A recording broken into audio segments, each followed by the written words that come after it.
Well, there's a net proceeds number, and that net proceeds will go into schools. Question number 3, Barbara Stewart. Thank you, Mr Speaker. My question is to the Minister for State-Owned Enterprises and asks, how many mum and dad investors does he believe will benefit from the loyalty bonus shares under the mixed ownership model?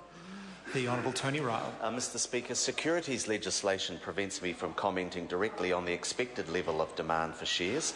However, in answer to the member, all everyday New Zealand investors who meet the conditions of the loyalty scheme will get the appropriate loyalty shares.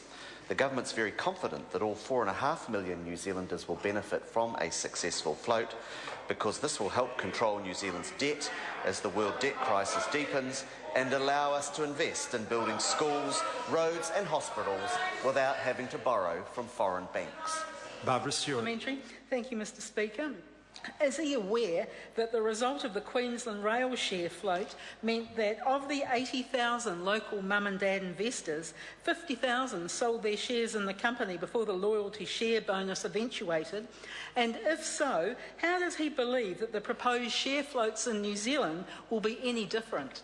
The Honourable Tony Ryall. Mr Speaker, I would have to check those figures before I was able to confirm them. What I can tell you is that the share float in New Zealand, the share floats that the government is planning, are different in the sense that this government is maintaining 51% New Zealand control of those companies as a minimum, with a cap of 10% on any other shareholder. That is legislated in the law. The Honourable Clayton Cosgrove. To the Minister, given that the Prime Minister has said, and this is a direct quote, I quote, "We could say 100% of shares to New Zealanders. Obviously we could say less, but we are targeting that 85 to 90%, and I'm confident we'll reach it," unquote.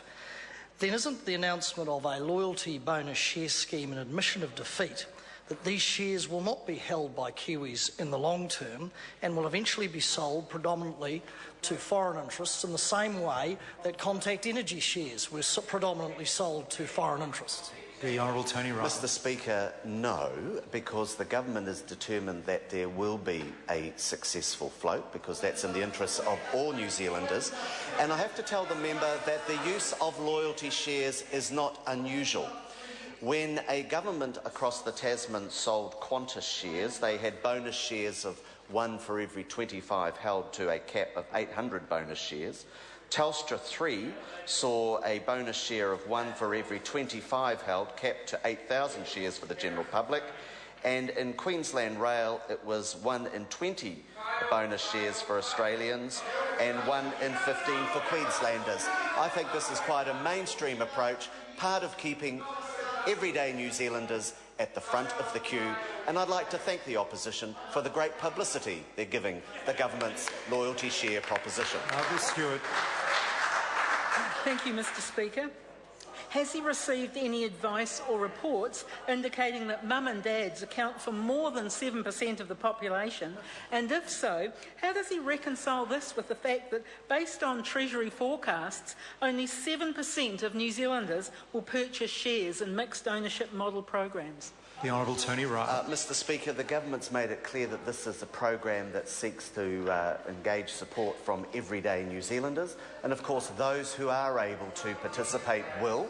That's why we've got the low entry-level minimum figure of $1,000. Many everyday New Zealanders are saving in KiwiSaver and certainly in the superannuation fund, and they'll get the opportunity to participate in these floats. And of course, other everyday New Zealanders will benefit from the proceeds, which will be reinvested into schools, roads and hospitals without increasing our foreign debt. As the member will know, debt markets have become more uncertain with the announcement this morning that Moody's have put the German economy on negative watch, and that's part of why we need to control our debt here in New Zealand. Question number 4, Simon O'Connor. Thank you, Mr Speaker.